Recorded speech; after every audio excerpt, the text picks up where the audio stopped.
literally said I only needed one person to comment. Let's do this.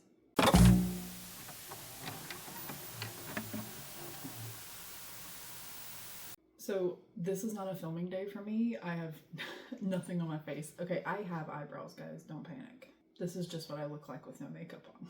So in the 13 Days of Summerween series, I said that I was using my own cold brew to make the first drink that we made and asked if anybody would want to see how to make cold brew at home. Your girl signed up for an online course to learn to make drinks at home because, well... So the reason that I took the class to learn how to make this, I did get the smaller size this time. Normally I get a Trenta. I got a Venti this side, but I usually substitute out the vanilla for caramel syrup with light ice. Now, full transparency, I normally get 2 shots of espresso in my cold brew. Yeah, I said what I said. Today, since I went with the smaller size and no espresso, it was $6. Yeah. The bag of coffee I'm about to use was $9, which is what I normally pay for a Trenta. So, are we understanding why I took the online course?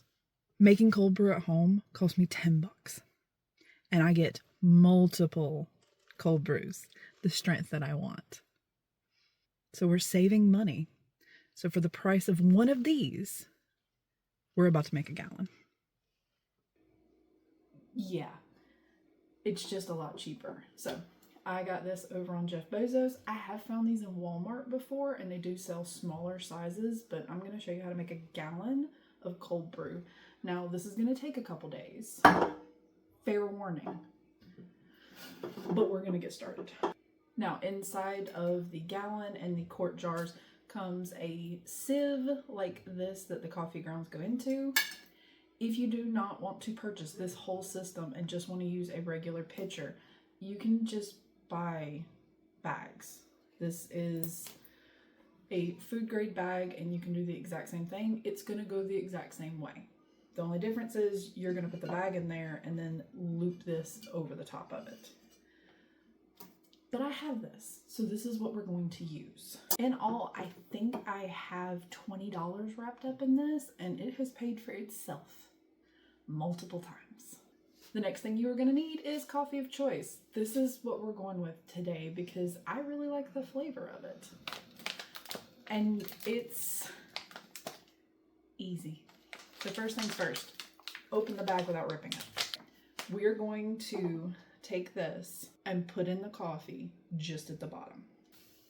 You don't want a lot in there to begin with. You can see it is literally just enough to cover the bottom, maybe an inch up. Then you're going to take filtered water. Filtered water. I don't care if it comes out of your refrigerator, if you have an inline filter in your sink, or if you're using bottled water. Filtered water. Mine's out of the fridge. I need something else. If you're accident prone like me, put the lid on. Now, slowly. You are putting just enough water in there to come up to the filter. If you are using the bag, you will put the bag in there and you fill it. The next thing you are going to need, I highly suggest a wooden spoon. Because where everyone tends to go a little wrong with their cold brew is they don't make sure all the grounds are wet. So I'm literally stirring it in the water. Now, do not push on the edges of the filter because the grounds will go through the filter. Just gently mix it. Once your grounds are completely saturated, then you are going to repeat. It's taken me longer to explain how to do this than it does to actually mix it together. But we're almost done. Now you are going to use the entire bag. If you're using loose grounds out of like a gallon, you're going to look for 4 cups. All the coffee grounds are in. All of the coffee grounds are well saturated. So now we are going to slowly pour in the rest of our water while we slowly pull out your dowel or your spoon because we're literally rinsing it. Now, for the remainder of this, you do want to slowly pour it in and then let it sink back down, because it will a couple times. And basically, we're going to fill it up all the way to the top. Now, as a reminder, this is filtered water. It is also not warm. Okay, this is cool to room temperature water. I did fill this up and then let it sit on the counter for just a minute out of my refrigerator. Now, this is a 3-quart jug, and it is just enough water. All right, it is completely full. Lid is going completely on. Also, when you get ready to do this, make sure you know which way is off if you get the one with the pour spout. Speaking from experience. Now for the hardest part of this entire process.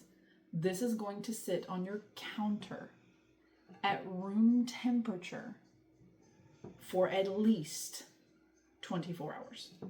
Yep, 24 hours. If you have ADHD like I do, sometimes it sits on your counter for 2 days or 3. Just know, the longer it sits on your counter, the stronger it is going to get. Yeah, so fair warning. So this is going to go on my counter, and this is going to be a couple seconds for you. It's going to be a day at least for me. It may be 2 days. But whenever it is ready to be strained and everything, I'm going to finish filming this. And I'll see you guys in a few seconds. I'm going to make hot coffee now because I can't wait. So I have no idea how many days it's been. ADHD is a superpower and my biggest weakness. But this has been sitting on my counter for an unknown number of hours, days. Let's just be honest. I don't know how many days it's been sitting there. But now we need to strain it and dilute it, and I'll show you how to do that. Some people squeeze this to get it out. I don't. Whatever's going to come out is going to come out. Now, what we have right here is concentrated cold brew. This needs to be diluted. Now, you can do this one of 2 ways. You can leave this just like it is right here. You can add it to your cup and then dilute it with more water, or you can dilute it already in the jug. I will tell you, adding this much water does not dilute it. Okay? It is still going to be super strong. So, this is where you get to decide how this adventure goes. Do you want concentrated cold brew? Do you want it slightly diluted? Do you want a 50-50 dilution? Or do you want, like they do at every major or minor coffee chain in the United States, and do a 1-to-2 ratio? Yeah, that's how they dilute it, okay? You get 1 part concentrated cold brew to 2 parts water. That's standard. I do a 50-50 mix. Because that's what I like. I like it a little stronger because this is going to be the only coffee that I have for the day when I have my cold brew. Or I'm mixing it with protein powder or protein shake. So, I am going to mix mine the way I drink it. You mix it how you will drink it. If you want what you can get at a coffee shop, then you are going to take 1 part of this to 2 parts of water. If, you don't feel like mixing it, leave it just like this. Put it in your refrigerator. It's good. Honestly, I couldn't tell you how long it's good for because this doesn't last in my house that long. This may last me a week, maybe a week and a half. But you can do this and then dilute it as you use it and decide that way. Or you can just drink it like this. I'm not a medical professional in that sense. I cannot give you any good advice on that. What you do inside of the walls of your own residence is completely up to you. As for me, we're 50-50 splitting this, and I'm going to go ahead and make up a couple jars that I'm going to take to work this weekend. So my coffee's already pre-made. But yeah, while we're at it, why don't we make a coffee? And I'll show you how I normally drink it. Since I do take this to work with me, I also share it with some of my coworkers. So if this looks familiar, I wash these and I reuse these so that way I can take coffee to work. Sometimes I will go ahead and pre-mix up everything so it's pourable. Sometimes it's just the cold brew. This time it's just going to be the cold brew because we're all kind of feeling different flavors right now because some of us are still in the middle of the summer flavors. Some of us have moved on. to their beloved Halloween flavors. So I'm just going to mix up the cold brew.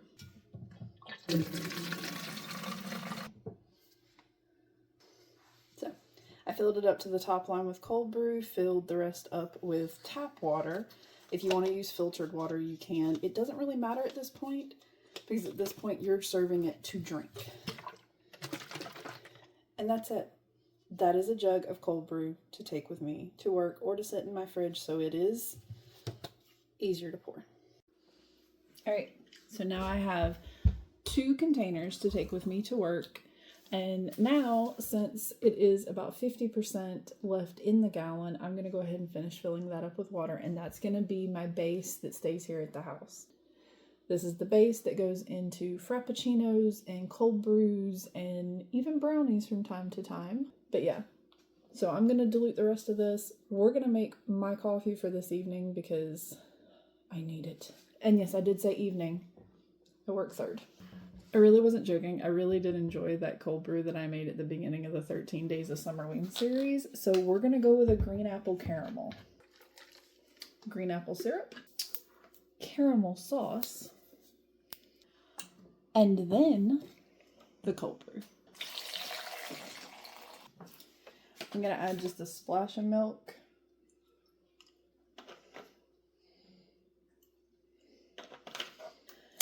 And then I need to use up the rest of this. This is the caramel cold foam.